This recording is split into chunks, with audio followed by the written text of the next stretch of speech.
আমি জানি ইসলামী আন্দোলনের নেতা যখন ডাক দেন, যদি 1 ঘন্টার নোটিশেও ডাক দেওয়া হয়, ঢাকা শহরের লক্ষ মানুষের ঢল নামে এবং তার নির্দেশে আপনারা লক্ষ মানুষ জীবন দিতেও প্রস্তুত।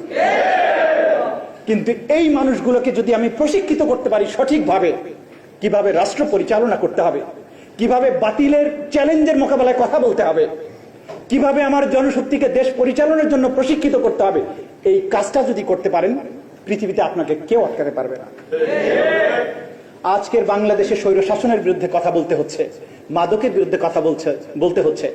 বিড়ালের সামনে আপনি মাছ বারবার রেখে দিয়ে বিড়ালকে যদি নসিহত করতে থাকেন যে বাবা মাছ খাবি না, এটা অপরের মাছ খেলে গুনাহ হবে, বিড়াল শুনবে না, তার প্রকৃতির বিরুদ্ধে এটা।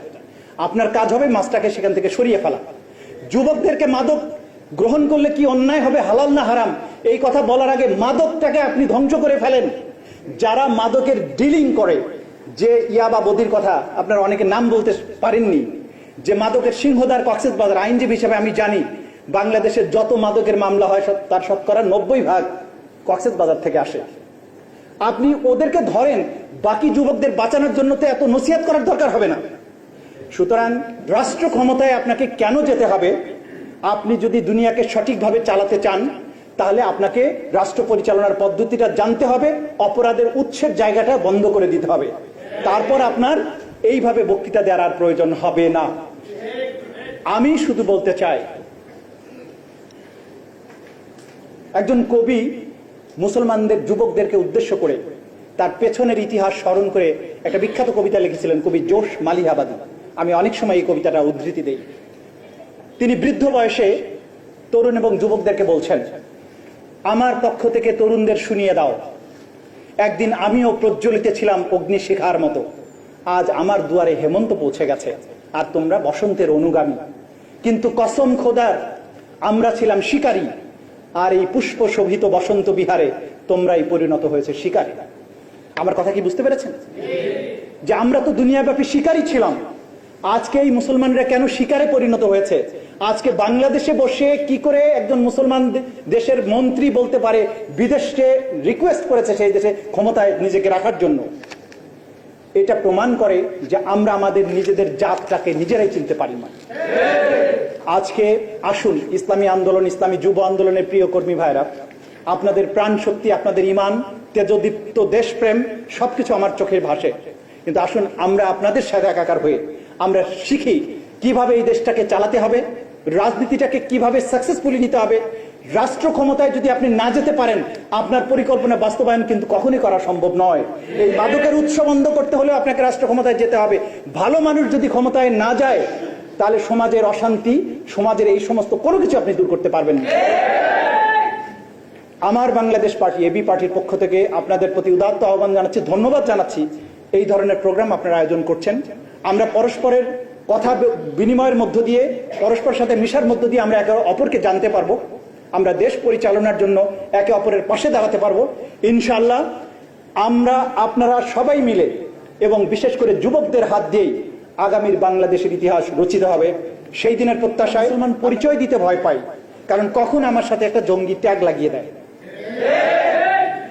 যে যুবকেরা আজকে আমার সামনে আছেন ইসলামী যুব আন্দোলনের, আমি জানি এই যুবকদের একজনও মাদকের সাথে সম্পৃক্ত নয়। বাংলাদেশে যতগুলো ইসলামী দল আছে, যতগুলো দ্বীনি প্রতিষ্ঠান আছে, তার একজন ছাত্র বা শিক্ষক কেউই মাদকের সাথে সম্পৃক্ত নয়। তাহলে আমরা মাদক নিয়ে কেন আলোচনা করছি? আমাদের আলোচনার বিষয়বস্তু হতে হবে এই দেশ, এই রাষ্ট্র আমরা কিভাবে পরিচালনা করব। দেখুন, বাংলাদেশের গত পরিসংখ্যানে 92% মানুষ মুসলমান হিসেবে আমার আদমশুমারিতে এসছে। এই দেশে লক্ষ লক্ষ মসজিদ আছে, দ্বীনি প্রতিষ্ঠান আছে, আপনাদের মতো দ্বীনি শিক্ষায় শিক্ষিত লাখো যুবক আছে, কিন্তু এই দেশের রাষ্ট্র ক্ষমতায় আপনারা নেই কেন? আমাকে মনে রাখতে হবে এই জায়গা। আমি অন্যদের বক্তৃতা থেকে ভিন্নভাবে কথা বলবো। আমার যুবকদেরকে আমরা বলছি সরকার পরিবর্তনের জন্য যুদ্ধ করব, রক্ত দেওয়ার কথা বলছি। রক্ত তো বারবারই দিয়েছে এই জাতি। আপনি ক্ষমতায় পরিবর্তন করলেন, তারপর কি? কে আসবে ক্ষমতায়? দেশটা কিভাবে পরিচালিত হবে? আমার আজকের যুবক ভাইদের কি সেই ট্রেনিং আছে? কোরআন শরীফে একটা আয়াত আছে, কুল হাল ইয়াস্তাইল্লাযিনা ইয়ালামুনা ওয়াল্লাযিনা লা ইয়ালামুন। রাসূলকে আল্লাহ তাআলা বলছেন, বলো যে জানে আর যে জানে না সে কি সমান? তাহলে আমার যুবক ভাইরা যাদের ইমানের দীপ্তি আছে, শাহাদাতের তামান্না আছে, দেশপ্রেম আছে, কিন্তু তাদের হাতে শাসন ক্ষমতা নেই কেন? এর জবাব আমাকে খুঁজতে হবে। আমাদের প্রত্যেকটি যুবককে সেই স্বপ্ন দেখাতে হবে যেই স্বপ্ন দেখার মধ্য দিয়ে সে বাংলাদেশকে সম্পূর্ণভাবে বিজয় করবে, বাংলাদেশের শাসন ক্ষমতাকে তার হাতে নেবে, যাতে করে এখানে যে শাসনের স্বপ্ন আমরা দেখছি সে শাসন তার নিজের হাত দিয়ে প্রতিষ্ঠা করতে পারে। আপনি অন্য দলকে শুধু ফেলে দেবেন, ফেলে দিলেন, তারপর দেশটা তো চালাতে হবে। সেই প্রশিক্ষণ যদি আপনি না নেন, তাহলে শুধু ফেলে দেওয়ার এই রাজনীতি করে আমরা বেশি দূর অগ্রসর হতে পারবো না। দেখুন, আমি গত মাসে 10 দিন ধরে ইউরোপের এই প্রান্ত থেকে আরেক প্রান্ত পর্যন্ত ছুটে বেরিয়েছি নানান কাজে। জার্মানিতে বিশেষ করে ট্রেনে যখন আমি উঠতে গেছি, ট্রেনে কোন টিকিট কখনো চেক করে না তারা। মানে আপনি যখন ইংল্যান্ডে যান, ইংল্যান্ডে যায় স্টেশনে ঢোকার সময় টিকিট পাঞ্চ করে ঢুকতে হয়, বেরোর সময় টিকিট পাঞ্চ করে বেরোতে হয়। কিন্তু জার্মানি বা সুইডেনে এটা দরকার হয় না। এবং ট্রেনে আমি এই মাথা থেকে ওই মাথা চষে বেড়ালাম, টিকিট চেকার কদাচিৎ আসেন, কিন্তু একজন মানুষও বিনা টিকিটে চড়ছে না। তাহলে তাদেরকে কে শিক্ষিত করছে যে তার টিকিট ছাড়া উঠা যাবে না? ইউরোপের কোনো বাচ্চাকে যদি আপনি জিজ্ঞাসা করেন যে এইটা তুমি বলবা যে এটা তোমার, একটা জিনিস তাকে হাতে দিয়ে বললেন যে তুমি বলবা যে এটা তোমার কাছে নাই, বলতো why should I say like this? কারণ সে জানেই না মিথ্যা কিভাবে বলতে হয়, কেন বলবো? কিন্তু আমাদের দেশের বাচ্চারা প্রথমেই দেখবেন যে কোনো দুষ্টামি যদি করে, জিজ্ঞাসা করলে সে বলল না আমি এটা করি নাই। তাহলে এই শিক্ষাটা সে তার মধ্যে জেনেটিক্যালি কিভাবে ঢুকছে?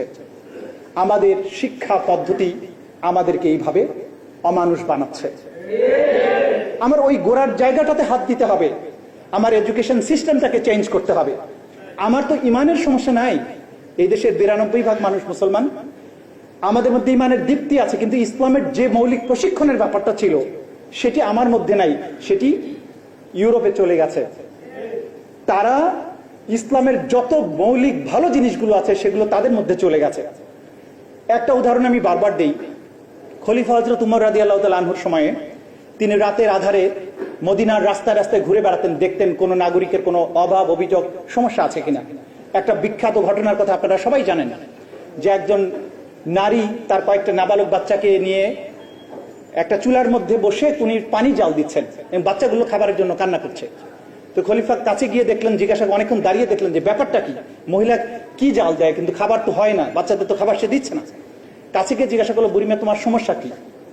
বলে, দেখো বাবা, এই যে আমার ঘরে খাবার নাই, কিন্তু এই বাচ্চারা খাবারের জন্য কান্না করছে, আমি তাদের খাবার দিতে পারবো না। তো মিথ্যা মিথ্যে আমি পানি জাল দিচ্ছি আর ওদেরকে সান্ত্বনা দিচ্ছি যে একটু পরে খাবার হলেই তোমাদেরকে দিব, এবং আমি আশা করছি যে কিছুক্ষণের মধ্যে তারা ঘুমিয়ে যাবে, এইভাবে আমি আজকে রাতটা পার করবো।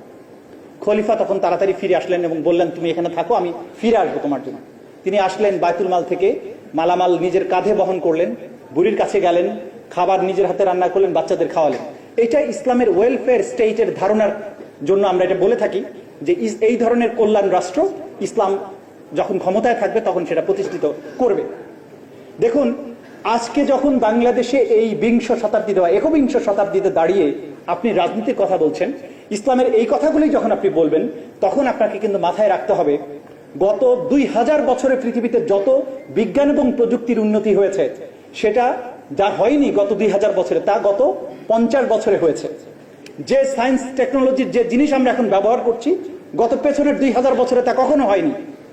এবং খিলাফতের যে রাষ্ট্র ব্যবস্থা সে সময় ছিল, আজকে কিন্তু দুনিয়াটা সেভাবে বদলে গেছে। আমরা এখন বাংলাদেশে বসে গণতান্ত্রিক আন্দোলনের কথা বলছি, কারণ রাষ্ট্র ব্যবস্থার ধারণা পাল্টে গেছে। এখন আমি কল্যাণ রাষ্ট্রের যে কথাটি বলছিলাম, যে আজকে যখন করোনার সময় গোটা দুনিয়াতে লকডাউন দেওয়া হলো, মানুষ ঘরে বসে খাবে কি? ইউরোপ আমেরিকাতে তখন তারা তাদের নাগরিকদের বলল, আপনারা ঘরে থাকবেন, প্রত্যেকের ঘরে ঘরে খাবার পৌঁছে দেওয়া হবে। কিভাবে? প্রত্যেকের ব্যাংক অ্যাকাউন্ট আছে, আইডি কার্ড আছে, এটা সরকারের কাছে আছে, তাদের ব্যাংকে মাসের শেষে নির্দিষ্ট পরিমাণে টাকা সরকারের ফান্ড থেকে জমা হয়ে গেল। তাহলে কি হচ্ছে যে নাগরিক না খেয়ে মরছে কিনা এটা আপনি ঘরে ঘরে না গিয়েও আপনি বুঝতে পারছেন, কারণ তাকে আপনি ঘরে রেখেছেন, রাষ্ট্রের টাকাটা তার ঘরে পৌঁছে গেল। এখানে মেম্বার চেয়ারম্যানকে ধরার দরকার নাই, বয়স্ক ভাতা পাওয়ার জন্য 100 বছর পার হওয়ার পরেও মেম্বার সাহেবের দয়া হয় না যে একটা মহিলাকে বয়স্ক কার্ড দেবে। আপনি ওই কল্যাণ রাষ্ট্রে যদি আপনি ডিজেবল হন, আপনি যদি চাকরি না থাকে, জবলেস হন, শুধু রিপোর্ট করবেন যে আমার চাকরি নাই, তাহলে একটা নির্দিষ্ট পরিমাণের ভাতা রাষ্ট্র থেকে আপনার ব্যাংকের অ্যাকাউন্টে জমা হয়ে যাবে। তাহলে এইটা কি ইসলামের ওই ধারণার সাথে একই রকম হয় না? নিশ্চয়ই হয়। এখন আজকে যারা আমরা ইসলামী রাজনীতি করছি, আমাদের কর্মীদেরকে এটা প্রশিক্ষিত করতে হবে যে কল্যাণ রাষ্ট্র আমরা কিভাবে বাস্তবায়ন করব। যখন আমরা মানুষের কাছে কথা বলতে যাচ্ছি, আপনাকে মনে রাখতে হবে যে দুনিয়া এখন সংকীর্ণ হয়ে গেছে, এটাকে বলে গ্লোবাল ভিলেজ। আপনাকে যখন প্রশ্ন করবে সাংবাদিকেরা যে আপনারা তো ইসলামী শাসন চান, তো ইসলামী শাসন চাইলে ব্যাংক ব্যবস্থাটা আপনারা কিভাবে নিয়ন্ত্রণ করবেন, আপনার এডুকেশন সিস্টেম কিভাবে নিয়ন্ত্রিত হবে, আপনি সুদ ব্যবস্থাকে কিভাবে নিয়ন্ত্রণ করবেন, আপনি কি কৃষ্টি, কালচার, সিনেমা হল এগুলো কিভাবে ডিল করবেন, নাকি এগুলো সব বন্ধ করে দেবেন? এই প্রশ্নগুলোর স্মার্ট অ্যান্সার ইসলামী আন্দোলনের কর্মীদেরকে জানতে হবে, তাহলে রাজনীতির মাঠে আপনারা টিকতে পারবেন। দুনিয়ার স্মার্টেস্ট পিপল হচ্ছে মুসলিমরা, কিন্তু আপনি যদি এই বিষয়ে সচেতন না হন, আপনি যদি এই জিনিসটা বুঝতে না পারেন, তাহলে দুনিয়া শাসন করা আমাদের পক্ষে সম্ভব হবে না, এটা আমাদেরকে বুঝতে হবে। সুতরাং আজকে আমি ভিন্ন সুরেই আপনাদেরকে বলছি